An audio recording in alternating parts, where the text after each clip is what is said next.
I was recently interviewed by a journalist, and when I told her my thoughts on sustainable beauty and the fact that the beauty industry needs to drive less consumption overall, her first question in response was, how can any beauty brand exist if they're encouraging their customers to buy less? Well, it's a valid question. I talk a lot about overconsumption here on the Green Beauty Conversations podcast, and I often get up on my soapbox to complain that no one else at industry level is talking about it. But that doesn't mean I believe every beauty brand should shut down. Far from it. There's always been a demand for skincare, hair care, makeup, deodorants, perfume, and that demand isn't going to go away. But that also doesn't mean that each brand has to encourage their customers to buy dozens of each products that they sell. Now, I may sound like a complete utopian idealist saying this, but believe it or not, there are actually brands out there doing exactly this. They are far and few between. You'll struggle to find them unless you have insider knowledge, which of course you'll get by listening to this podcast, but they do exist. And today on the podcast, I am speaking to Melody Reynolds, one of those brand founders who is actively trying to encourage her customers to buy less. And she's been doing so very successfully for 8 years. So settle in for a fascinating episode to learn from a brand that is still prospering while asking their customers to stop buying so much. Welcome to Green Beauty Conversations, the podcast that challenges you to think about how you buy, use, make, or sell your green beauty formulations. In my weekly episodes, I explore the sustainability of the beauty industry and encourage you to join me in changing the beauty industry for the better. I'm your host, Lorraine Dahlmeyer. I'm a chartered environmentalist, biologist, and the CEO of award-winning online organic cosmetic formulation school, Formula Botanica. We have thousands and thousands of students in over 180 countries around the world who study with us to become organic beauty formulators and entrepreneurs. Visit our website at formulabotanica.com to try our free online formulation course. And if you want to be the first person to know what's happening in green beauty, make sure you subscribe to this podcast in your favorite podcast app.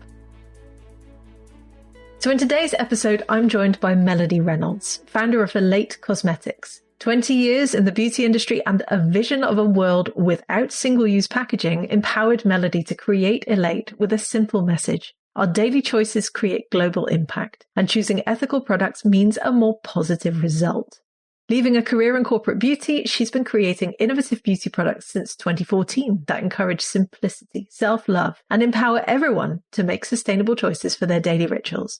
Her personal mission is to change the world one lipstick at a time. Hi, Melody. Welcome to the podcast. How are you doing today? Hi, I'm really fantastic. How are you? I'm good. I am so looking forward to this conversation. It's going to be awesome. Me too. Thank you for having me. Oh, no, I'm thrilled you're here. So let's start from the top. I've given you a bit of an introduction in the beginning, at the start of the podcast, but can you please introduce yourself and Elate properly and briefly tell me why you started the brand? And of course, we're going to get into a lot more of this detail later on, but I'd love to hear what really inspired you to get started. Absolutely. I think that nothing can be brought down to a singular moment, but for me, the biggest thing that happened is I've been in the beauty industry for over 20 years.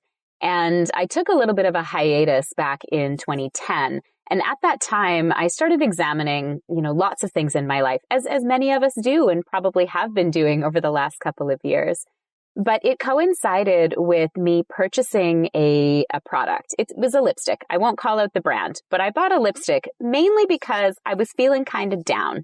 And I think everyone can relate to that. I was feeling kind of down, so I bought a lipstick. When I brought it home and unwrapped it, I actually created a pile of garbage in front of myself. I thought to myself, well, hang on a minute. I have this lipstick that I've just purchased because I was feeling kind of sad. I don't really actually want it. I'm probably not going to use it all up. I'm going to end up throwing it away. And in front of me, before I'd even got to the end of using the lipstick, I've already created a huge pile of garbage. I got very sad because that's, one of my go-to emotions. But then I got really angry. I got angry that me as a consumer, not me as a beauty industry professional, but me as a consumer was forced to contend with this pile of garbage from a product that I'd purchased and that I actually probably shouldn't have even purchased it. And so that was the seed that got planted that made me start rethinking everything that I knew about the industry that I loved, that I had been in, since I was a teenager, and really made me rethink how we could make the future of beauty different and better for everyone. And so with that seed, over the next 4 years, I created a business plan. I had no idea how to create a business plan. I was not a business person, but I started talking to all of my contacts in the industry, everyone from chemists to packaging experts to logistics, which I didn't even know what that word meant when I started. And then in 2014, I launched Elate Cosmetics from my spidery freezing cold basement with my little toddler by my side as I packed boxes. And then we grew very organically because at that time in 2014, there were really only a handful of companies that were talking about sustainability within the beauty space. And I didn't even really know that word. Like that was a word I discovered as I went through my journey of creating the products, which is a whole process in itself. But I think the main thing for me is I recognize that yes, I've been in this industry for a long time, but I'm also a customer and a consumer. And I'd spent my whole life thinking that I was a really good environmental citizen. You know, I recycled. I was proclaimed recycling queen of my school when I was in grade 4. And, you know, these are all things that kind of led up to me realizing that when you dig a little deeper, there's always something to improve underneath the surface. And I really wanted to make my mark, not only on the beauty industry, but for business in general, that we should do and we can do better. And then Elate was born and here we are. Amazing. What a fantastic beginning as well. Now, I'm very impressed with the fact that you talk a lot about sustainability and have been doing so for a long time because there are very few beauty brands who do this. And I spent some time on your website and I think it's safe to summarize that you want your customers to buy less. Yeah, I'll tell you, any networking event that I go to with business people, and I'm using quote fingers, will say, well, that's a really terrible business plan to get your customers to buy less. I will say I was very inspired, and this is quite timely because they've just been in the news for, you know, a beautiful philanthropic act, but I was very inspired by Patagonia as a company. I've always been a bit of a marketing buff. You know, I love Mad Men. I'm all about, you know, this idea of the psychology of buying on the positive side, but also on the not so positive side, you know, being a woman and being inundated with images of what beauty is supposed to be for my whole life. Marketing has always really fascinated me. And there was an ad that Patagonia took out. I don't even know how long ago it was now, but I was quite a bit younger when I first saw it. It's really just a picture of one of their jackets. And the headline says, "Don't buy this jacket." And then underneath the jacket is like all the reasons why you shouldn't buy their jacket.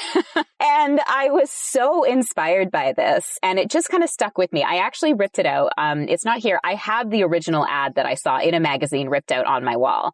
Because what I loved about this was that this company was saying, hey, here's the thing we make, but we don't actually want you to buy it unless you really need it. And like, that's what all the fine print was here's all the water that goes into making this jacket. Here's all the resources that are wasted. And what are you going to do with the jacket that you already own? Like, please don't buy this just because you think it looks nice. If you already have a jacket, you don't need to buy it. And so I actually have carried that philosophy with me from the very, very beginning, that if we as companies are convincing our customers to purchase only what is necessary, then that right away cuts our waste in almost half. Because half of the things that people own, they don't really need, and they end up either putting in a storage locker and someone else has to sort through it at the end of their life, or they throw it away. And storage locker or landfill, it really doesn't matter. It just sits and it doesn't achieve its aim, which is being repurposed and reused and put back into the life cycle. Like everything in the universe, every molecule in the universe just wants to be repurposed and reused. We are all repurposed and reused molecules, right? Like this is the natural order of the world. And every time we put something in the landfill, we're disrupting that. And so for me, it's about having my customers, number one, recognize that they are perfect, whole, and complete just as they are. Makeup is meant to be a tool of joy and adornment. So I'm never going to tell you that you need this lipstick. If you want to have some joy in your life and you want to adorn yourself with a lipstick, then I hope you purchase mine because it is made in a more sustainable way. Or not just mine. There are lots of other companies out there making beautiful, sustainable lipsticks. But the main thing is to remind everyone that if you have 20 lipsticks in your purse, I've done something wrong because that's too many. You're never going to use them all. And all of the energy that's gone to create those lipsticks is going to go to waste. And so I think for me, if we can really get to the root of the issue, which is overconsumption, then not only do we all feel better emotionally, mentally, physically, I feel better when I don't have stuff that I don't need, that I feel like I've been tricked into buying. But at the end of its life, there's so much less waste to deal with. What does that mean for me as a business? To be honest, it actually means more customer loyalty. So even though I'm not getting every Tom, Sally, and Jane to buy 7 lipsticks from me, my Tom, Sally's, and Janes buy 1 lipstick from me, but they buy it consistently. Because even though they're not buying 7 at a time, they come back and they always buy mine. And I think that that's something that is a true testament to the value that you are putting forth to your customers from an emotional perspective. That makes sense. I was actually going to ask you the question, because so many people think that trying to get people to buy less and running a successful business, that those two things are incompatible. But I think you've just demonstrated that it isn't. Yes, it's one of the things that I talk about, that sustainability, it's not just a philosophy, it's a business model, right? And when you're looking for longevity, then that's what you need, because sustainable means more than just talking about the environment or talking about packaging. It's also the longevity and the legacy of your business. Absolutely. So how do you market your brand and your products then to reduce overconsumption? How do you do that?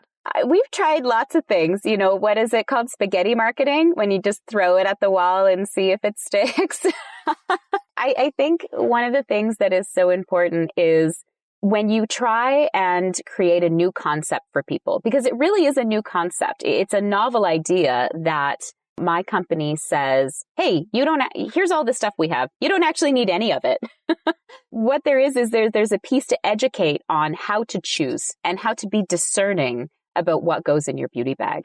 And so from the beginning, we created this concept. And, and again, I took some inspiration from another industry, from the fashion industry, and this idea of a capsule wardrobe.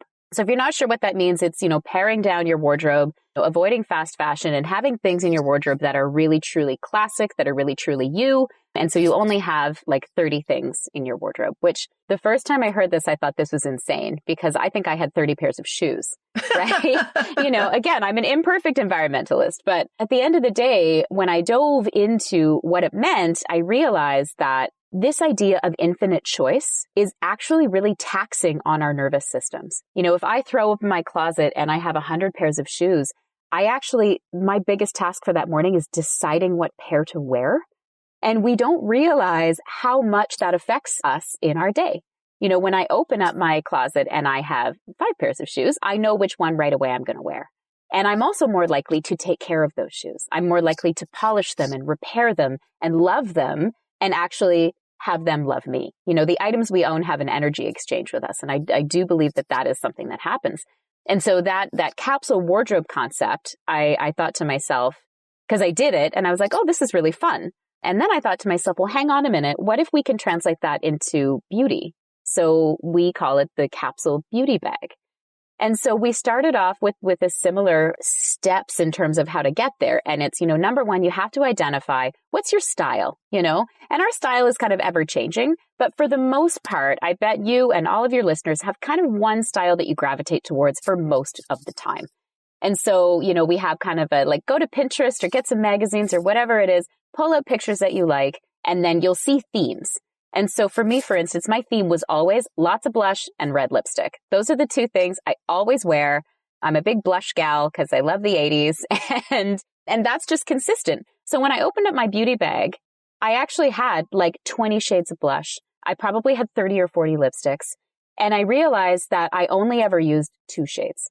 But I had all these shades because gravitating towards the product I love when I was over-consuming, when I was mindlessly purchasing, that's what I would go for. So, someone with their wardrobe may have 100 t-shirts or, they may be, again, super into shoes. So we gravitate towards these things that we like that make us feel good when we buy them, forgetting that it's actually the using of them that really makes you feel good.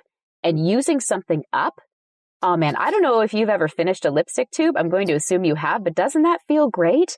You've used something up until it's gone. Its purpose has been fulfilled. And that feels so, so good. And so that is how we encourage our customers to buy less. It's this creating this concept and education around creating your capsule beauty bag. What are the things that you use consistently every single day? Sure, you're going to have a blue eyeliner thrown in there once in a while because we want to have fun and play. But the 5 to 8 items that you're going to use every single day, that's your capsule. And those are the things you're going to use up until they're gone. And then we are going to take responsibility for that packaging at the end of its life to complete the life cycle. Amazing. I love your philosophy behind it all. So one question that then comes up is you formulate and sell makeup products, which are notoriously hard to get right for customers because everyone wants different color palettes. So how do you cater for that diversity while still trying to keep the number of products you sell on your website to a minimum? Because I sat on your website and I added them all up and I think I got to about 30 or so. But, you know, a lot of makeup brands have way more than that. How do you cater for diversity? Yeah, I mean, that's such an amazing question, you know, and when it comes to products that are specifically for complexion, so skin tones, we really reimagined what does a typical person wear every single day. And so you have a very broad spectrum. You have people that wear nothing, and then you have people that wear the full on, you know, 7 products just on their complexion, and then kind of everybody in the middle. So what we did is we took the middle, because people on the either end of the extreme, we know that they're probably our customers once in a while, but the people that really will buy into the capsule beauty bag are really in the middle. And so for people in the middle, we generally like, and I'm including myself in this because I'm in the middle, we like light coverage products that have skincare ingredients that do more than one thing, because I want my beauty bag to actually have things in it that I can use in more than one place. So, you know, we make a concealer that's actually also under eye brightening, and we make that in as many shades as we possibly can to suit all skin tones from the very, very lightest to the very, very deepest. Every year, we actually plug in shades to fill those holes because we are a small brand. You know, we don't have 50 shades of every single thing, but we're working towards building that palette to get there. Really, it's all about what our customers are asking for. So when we get requests for, oh, you know, we see you have this shade that's very deep, but there's a couple shades before it where we need one that has a cooler undertone. And then we'll say, okay, we need to make that. We have a foundation that is more like a tinted moisturizer. And what we discovered is that most people really like that texture.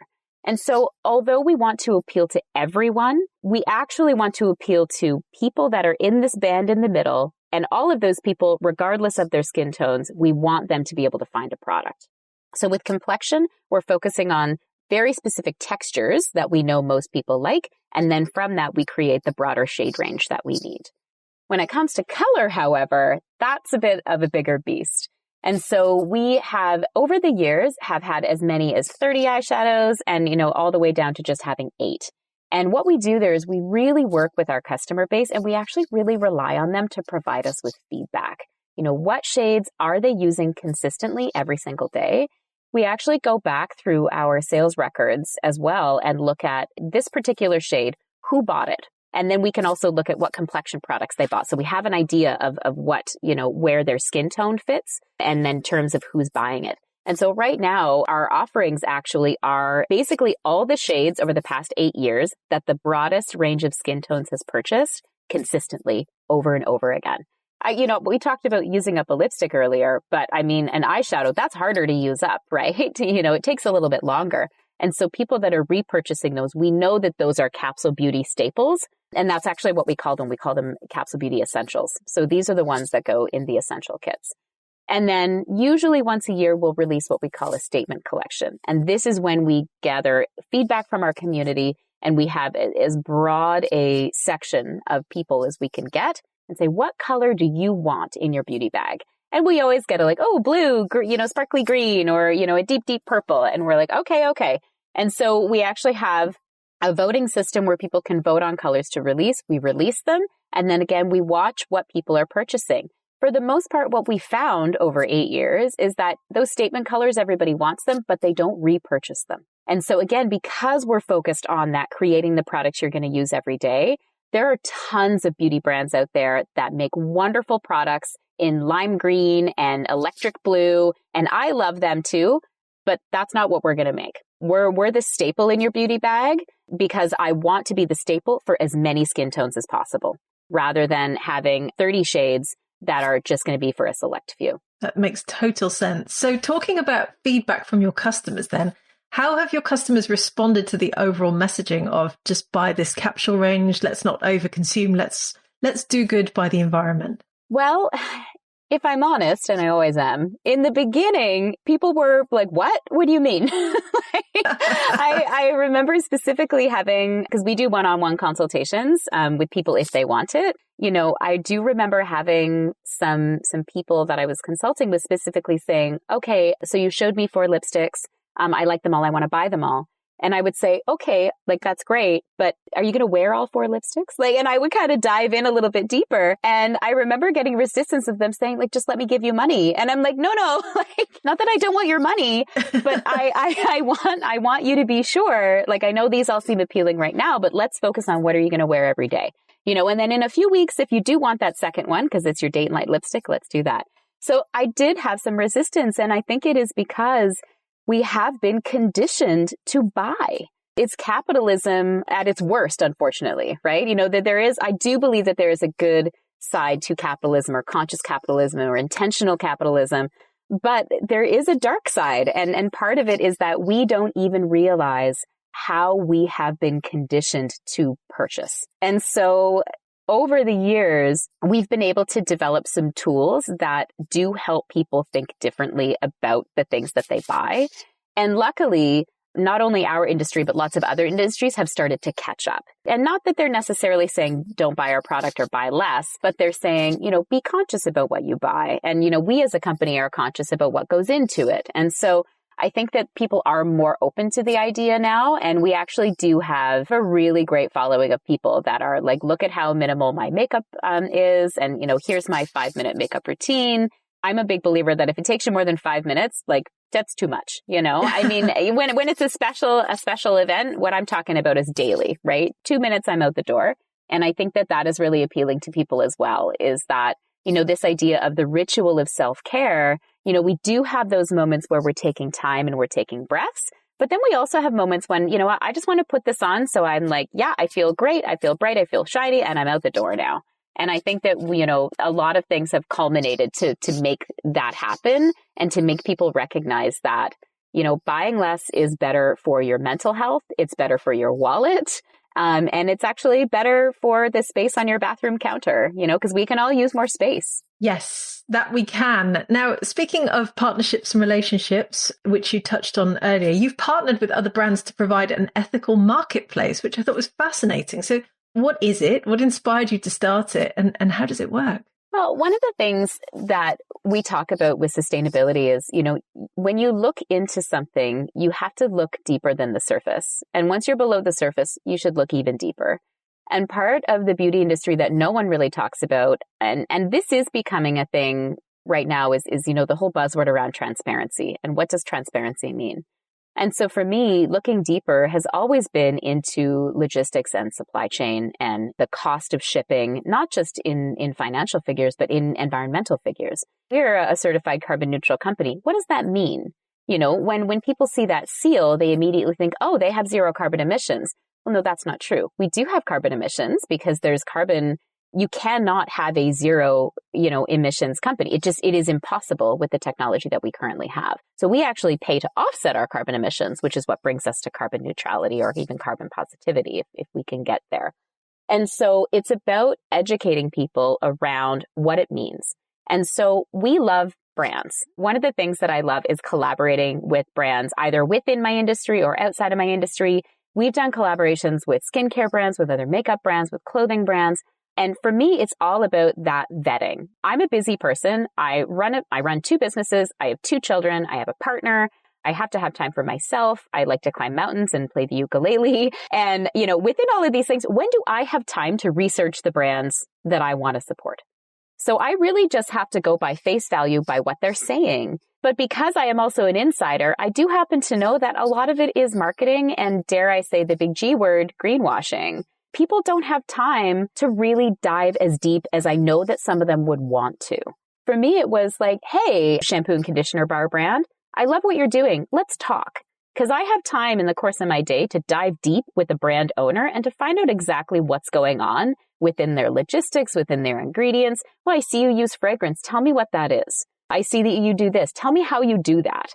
And because I'm able to vet these people from the inside out rather than just from reading on their website, we feel super comfortable saying, we support this brand And we're actually going to sell it to you through an ethical marketplace. So that way, when you're buying Elate and you want to buy this brand that we support, it's just one carbon footprint of a box being shipped to you. And so that was really where the idea came from, was that we could provide pre-vetted companies for, our customers who are really busy, who already trust us and know that we are, doing the best that we can. Not that we're perfect, but that we're doing the best that we can. And have them, get a box full of things that they would buy from 3 other places and eliminate the emissions that go from shipping from all of us. The brands that we partnered with were super on board.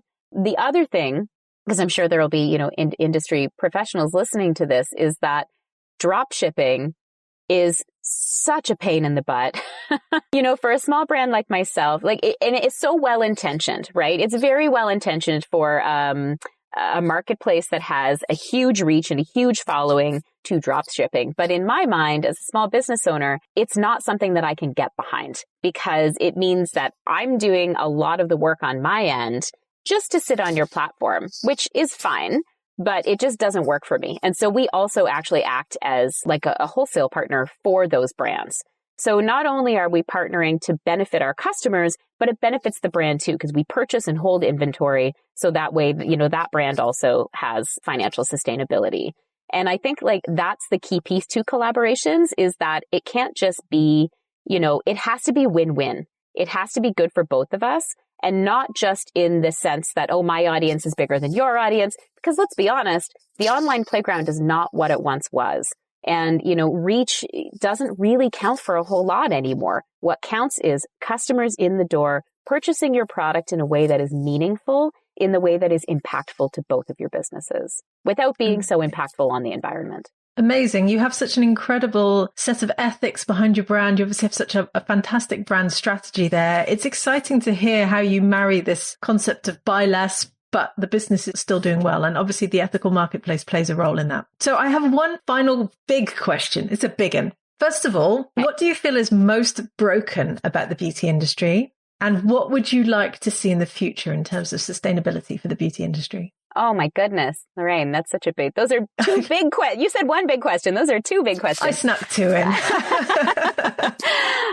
So what do I feel is the most broken? I mean, in all honesty, it is the marketing piece.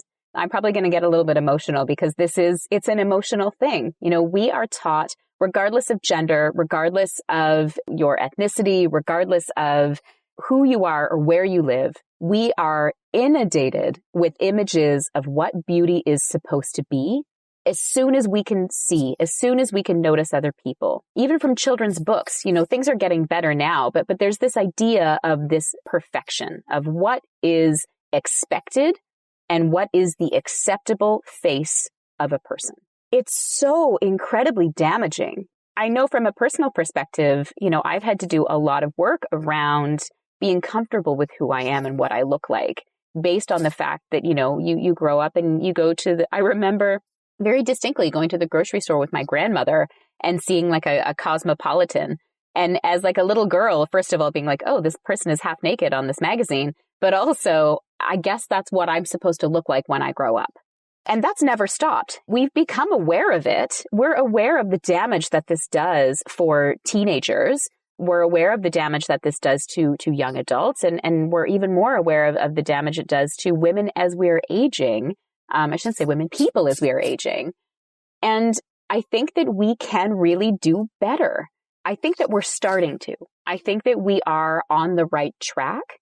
And I think that when we stop using images of humans as marketing campaigns, then we will truly be successful. And what I mean by that is, it's okay to show humans using your product, but it's not okay to venerate a specific ideal to our customers.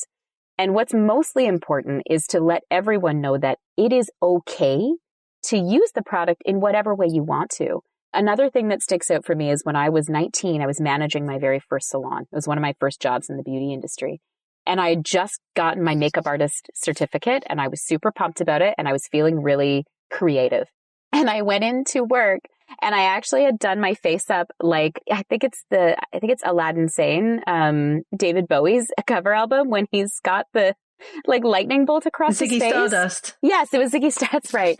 And I was so inspired. I was like, oh, I'm going to do something crazy like that. And so I did my makeup in a very crazy way. And I remember specifically one of the salon customers being like, that doesn't look pretty. You're supposed to look pretty. And I was so like, oh, okay. And I never did my makeup like that again to go into the salon. And I do remember, like, I felt so great that morning. I was like, this is me. I am so creative and I really love how I look today. And just a single person telling me that that's not pretty, that's not how you're supposed to look, totally turned me the other way. And I was an adult already, right? I was like a 19-year-old where I'm supposed to be an adult. I don't know that I actually was an adult, but I could vote and I could drink alcohol. So clearly I was an adult at that point. And I think that, and it wasn't that man's fault. He also had an idea of what the acceptable face of me should be. And so I think that that is the biggest failure. I do think we are getting better, but I think that a more successful, now to the second question, a more successful and sustainable beauty industry is one where we attack that problem at the root. Because when we can stop showing people that they will be good enough when, they will be pretty enough when, they will be acceptable when they buy X, Y, Z. If we can stop doing that, then we attack that root of overconsumption, or we attack overconsumption at its root, and then everything else falls into place. Because it doesn't matter how sustainable your package is. If people are buying too much of it, then it's actually moot. It doesn't matter if we have a perfect supply chain from beginning to end. If people are over-consuming our products, they're eventually going to end up in the wrong place. And so more sustainability always starts with curbing overconsumption and always ends with taking responsibility for the life cycle of the products that we create as a company. I have so much hope. I don't mean this to sound doomy and gloomy. Like, we are on the right track. There's a very famous quote, just as the arc of history bends towards justice, the arc of the economy bends towards sustainability. So for us, we're always getting better as a society. Things are way better now than they were 50 years ago, than they were 100 years ago.